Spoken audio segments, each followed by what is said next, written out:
Hey, what's up? My name is Jose Duncan Jr., and I would like to welcome you to the Unnatural Born Leader podcast.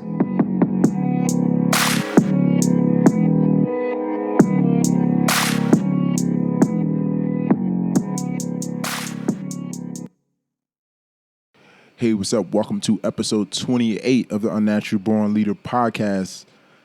I want to say thank you to everyone who listened and downloaded last week's episode.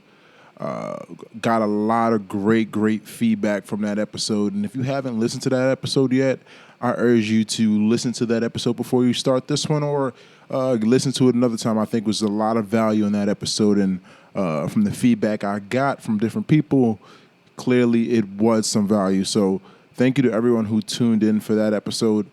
I also got some constructive feedback from a friend who suggested that I relax more, that I be myself more. And while I thought the whole time that I was being myself, I was being natural, and it came off natural, to him, someone who spent some time with me as my client, he suggested that I let me come out more, just let the rhetoric and how I'm speaking come out more natural. So I guess I'll do a better job at doing that today, or I'll take another shot at doing it correctly. But so every week is a challenge to try to give value and be myself, and to try to educate. And sometimes all that type of stuff gets me really focused, and other times it gets me really calm, sometimes anxious. So I have to kind of keep myself in the middle and keep a nice equilibrium. But today we're going to be talking about something that's very important to me, and it's something I've learned early on playing the game of football. And while there is definitely some really challenging sides to this, there's also a lot of great benefits to this. And this concept I'm talking about is very prevalent right now with COVID still going on in a lot of states in major lockdowns. And our life has shifted so much during this time, and the things that were normal prior to this happening are no longer normal. And there is really no going back to normal. After this challenging time for many of us, there's a time for elevation that needs to happen. So going back to who we were is going to be extremely difficult. So this concept that I'm referring to is being able to adjustment. I mentioned that I learned it early on in football, because everything in a game of football is about adjusting, right? And although the game plan is set, although we have a plan, although things are structured, although everything has been set and scheduled, there are constant adjustments throughout the gameplay, and numerous adjustments. And from that, I learned how to adjust quickly. And at times, adjusting quickly has gotten me in some trouble. But more times than not, being able to adjust quickly helps me in a lot of areas in my life. So this concept of adjusting quickly is something I want to expand on today. I want to expand on why it's important to adjust quickly. Why is it important to have structure but leaving room for adjustments? And what is the best mind frame to be in when making these adjustments? Where's your mindset when you're making these adjustments? And knowing how to make those adjustments with your values in mind and with your standards in mind. So when I was in college, the game of football became a lot faster for me. There was more preparation, a lot more studying, a lot more attention to detail, a lot more accountability involved in playing at a higher level of football. And what we spoke about each week was preparing for the game, preparing for opponents, really good players, situationals, even preparing for pre-game or post-game things that may come up and shape the outcome of the game, we definitely prepared for a lot more. And my athletes out there could definitely attest to that over preparation that we experience as athletes for very small durations of time of gameplay. So years and years and months of preparation for very small time frames of gameplay is kind of the whole concept of being an athlete. I talked about that extensively in my book that's coming out this fall about how much preparation actually goes into preparing for those small amounts of gameplay and battles and competitions. And it was definitely something that made me reflect a lot. So when the book comes out, I think you guys will really enjoy that chapter on that piece. But this concept of adjusting quickly has definitely shaken a lot of people recently. Whereas we were all in such a routine of doing things well. The market was well. The gyms were open. We were out and about. Everything was open, and everyone was living life to the fullest, trying to find ways to increase their quality of life, you can say, right? That's what we all here for, to increase our quality of life. Especially in New York City, where you have a lot of things to do in New York City, a lot of places to go, a lot of things to be involved in, a lot of small communities. And for New York City to be shut down in the capacity in which it's been shut down has really hit a lot of people hard. It's a big market for restaurants, cooks, musicians, and all those gig-type services that were essentially lost the moment that the coronavirus quarantine began. And speaking with a lot of friends, I know there's been a lot of adjustments that needed to be made. Some of us adjusted quickly, some of us didn't. When the quarantine first began, I didn't adjust quickly. I was used to training my clients day in and day out at the gym facility, having a numerous amount of clients come in, doing 10 sessions a day, going through the days as normal. And I got so used to the gym, so comfortable, so acquainted with that system and the structure that I had in place that when this happened, I thought I would adjust quickly, but I didn't. In my mind, it was a time to relax.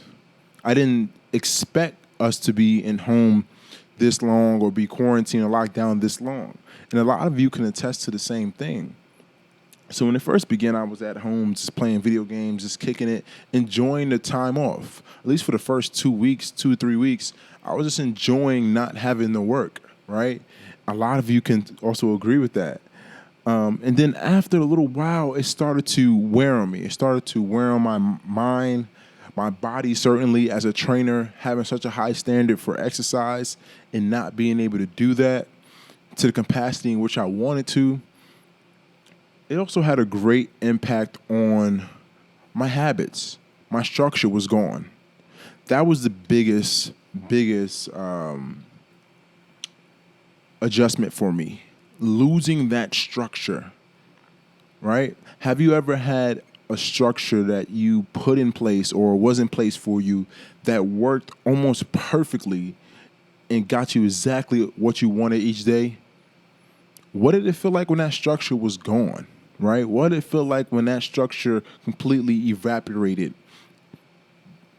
I'm sure you felt shocked. I'm sure you felt unsettled in a way, because I felt it too. In that first month, being able to adjust to a new system or a new way of life was extremely difficult, right? My biggest fear was, shit, now I have to create the structure. I've never been good at creating the structure. I've never been good at creating the structure. That's why I love organized sports and organized organizations, because more times than not, the blueprint and the structure is in place. And then I can go into that structure and be the best version of myself and increase the quality of that structure, right? A lot of you can agree with me. But when you have to create the structure yourself and be a part of the operations of it, it becomes a lot more tiring. It wears on your mind. It wears on your body. Kind of makes you lazy in some ways. At least I can speak for me, having to create the structure. And after you create the whole structure, now you have to motivate yourself to get yourself through it, was definitely a tough period. So never want to sit here and say as a trainer that I excel with providing structure, or I excel with getting myself motivated and disciplined every day. It takes tasks to do so, and it's not easy. So adjustments sometimes take time. And I want to remind you guys that with that time comes a certain level of patience with your body, with your mindset. You may not be in a position where you can take that time, or that time is not allocated to you due to major responsibilities. If you have children, major expenses, you're looking after multiple people, you have a lot of things that you have going on, it can be difficult to pay attention to your habits right away. We're caught up in doing for others and doing for everything else that we don't do for ourselves, and now we have to be patient to get ourselves back to where we want to be. But I urge you to have that patience when adjusting. But not only patience, calmness. Have a calmness about you to what you're doing, what you're going about doing, or what you're adjusting to. Understand that the adjustment needs to be made, and believe that you're going to make it. Understand that you are going to make the adjustment. It's not a question of if you can make it or not, because you can.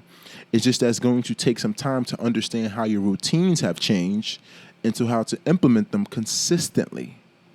So once you have made that adjustment, now it's time to have a sense of urgency about getting those habits and those rituals in place. Even after you've created this structure and this habits, and you're waking up in the morning, you're exercising, you're eating right, you're making your smoothies, you're going for your runs, you're going for your bike rides, you're reading your books, you're listening to your podcast, you're doing productive activities. Even after you have all of this structure, there can still be times where adjustments need to be made. And that's the key point I want to get into next. When you have the structure's going well, you have the plan, you planned your week, everything is perfect. And then midweek, you get, boom, something comes up and you're thrown off your schedule. You're thrown off your schedule, you're taken off your pivot, and you're no longer able to adjust and move accordingly. You're anchored in your routine. Your routine is anchored in, it's been molded, it's been formed, and now you have to get up quickly and adjust. How do we handle that? Here's how. The moment we're faced with adjustments that need to be made to our schedule, to our routine, we must first accept that that adjustment has to be made. We can be in denial because we are perfectionists. We perfected a routine. We perfected a schedule. We have a plan. And it's important to have a plan. But when unexpected adjustments need to be made, accept that they do need to be made. In that acceptance, you must accept that you may need to put some things off to tomorrow. You may need to move some things around. You may need to get some help from someone. You may need to reach out to your resources. You may need to pivot your time, do things later, move things around in your day because something important came up. We have to be able to adjust to that. The only thing constant is change. Change is constant. We cannot sit here and believe that things will never change, or we can have the perfect routine and nothing's going to change. Nothing's going to alter the path of which we're going. Change is coming. The only thing that is constant is change. So if we're not able to adjust to change or accept that change needs to be made, then how can we ever grow from that adjustment? Don't let the perfectionist inside you interrupt your ability to pivot, to change directions when needed. It's important to have that major goal. The goal shouldn't really change. The end shouldn't really change. The goal should be to execute. But how you execute and what avenues and vehicles you take to that execution, it's definitely something that can be up for discussion. Once you've accepted that the change needs to be made, I believe that it's time to take a moment and Decide if the change that needs to be made is within your values. I'm talking about major changes here. I'm talking about changes to a project, changes to a routine, changes to a location. Some changes are small, like if I need to do laundry and in the middle of laundry, I need to go grab groceries. Those things are easy to adjust because sometimes they can be very convenient. But I'm talking about changes that are inconvenient. Those inconvenient changes, and I know you guys know what I'm talking about. Those really inconvenient, unexpected things that come up that we need to adjust to quickly. Decide if those things are within your values. If I'm, writing my book, which I've been doing, then I decided midway through my book that I need to change the title of the book. I had the original title before the book started, and as I'm writing, I'm realizing that I'm pushing more towards a different mindset, a different mind frame within this writing. I can't be stuck in where I'm at. I have to allow my intuition to work and accept and realize that I do need to change the title of this book to something new. Is this new title within my values? Does it align with what I'm trying to say? Does it align to what I'm trying to do? And if the answer is yes, then adjustment needs to be made, then make it. You can always adjust again. I use this technique with my clients too, because when we meet new clients as trainers, we're ambitious, we're focused, we have this vision for this client that we want. So we may be 2-3 weeks in, the client has got the routine down, they're killing it, they're making changes, their body composition's changing, their body's more mobile, they're in less pain. And then midway through, they need to fly out to handle a business or handle something with their family. And they may be there for 2 weeks, and now they're thrown off their schedule. What do we do then? What do we do then? Is this exercise and healthy living and taking care of yourself that we've learned in these last 2-3 weeks, has this become important enough? Is this something that's in your values? Is this a standard that you're willing to live by now? And most of the time is yes. So once a trainer like me understands that this client is serious and their health and their well-being is within their values now, we can set a plan for them. So when they're there, we can either set up virtual sessions. We can find out where the nearest, exercise facility is. We can put them on a diet plan, or we can make suggestions, or we could just be supportive in that instance, because now we understand that it's in your values, so we can help you adjust. So that's the next point I want to emphasize is when you're adjusting to change, your values shouldn't change. Your standards shouldn't change. Holding yourself to a higher standard doesn't change because of circumstances. You can allow circumstances to dictate whether you have high expectations, high standards. Have high expectations and high standards don't matter what the situation and circumstances are, because every circumstance in the world requires you to have high standards and high expectations, right? There's not really a lot of instances where you want to have low standards and not low, but poor value systems, right? So when you're making changes, work through your values. Make the change through your values. What's important to you? Why is it important to you? How can you make this adjustment while keeping the things that are important to you? The last piece of this is about having a plan. My coach in college talked about it all the time. All the time. He always said, have a plan. He used to speak to team meetings and speaking to the defense. He always told us, have a plan. Have a plan pre-game. Have a plan for how you arrive. Have a plan for how you get dressed. Have a plan for how you get yourself ready to play. Have a plan for when you're in the game. Have a plan for your job. Have a plan to execute. Everything was about having a plan. And for a long time, I believed that how can I have a plan when I need to adjust quickly? Now I've prided myself in being able to adjust and pivot and adapt, have adaptability to change. How can I have a plan when things don't go as planned? It blew my mind for a long time. I promise you, that concept of having a plan when plans constantly change always blew my mind. So I reverted to not having a plan for a long time. So now I was just operating through reactions. right? And when we're constantly operating through reactions, we never make proactive decisions that are in place.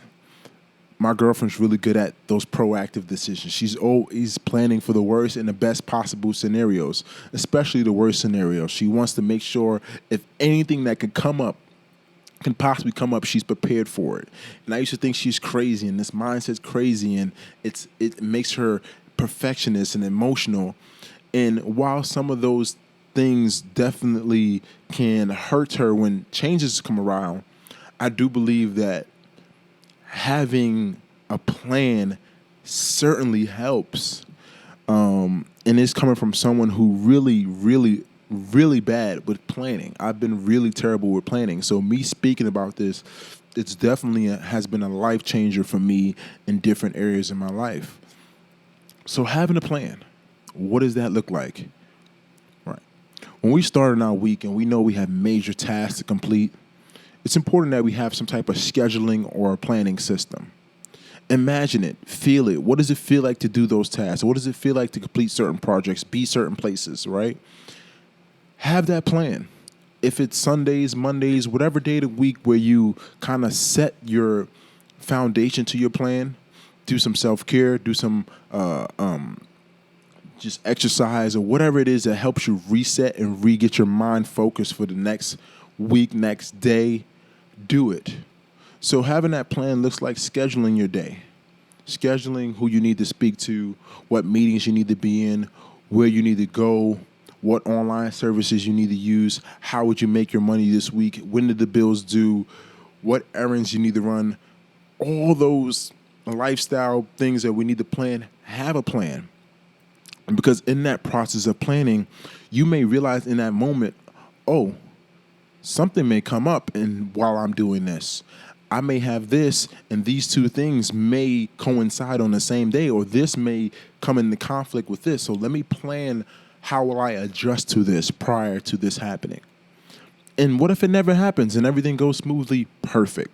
But sometimes planning for it and it actually happening and you having a plan for how you want to adjust certainly helps. It certainly helps. And you don't have to have a structured set change plan, but have an idea of what you would do in that moment to adapt to whatever's going on has been a huge help to my life and something I'm learning consistently to adjust with.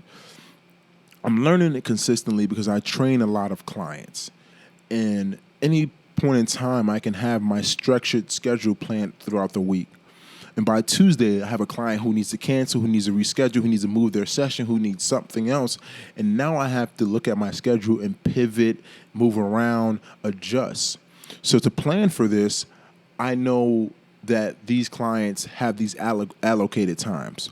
So some other times where I know that some adjustments or some rescheduling need to be made, I leave as open slots, or I leave as tentatively, or I don't plan anything major in that adjustment time, right? So when clients need to move sessions around, I'm readily available and I can adjust.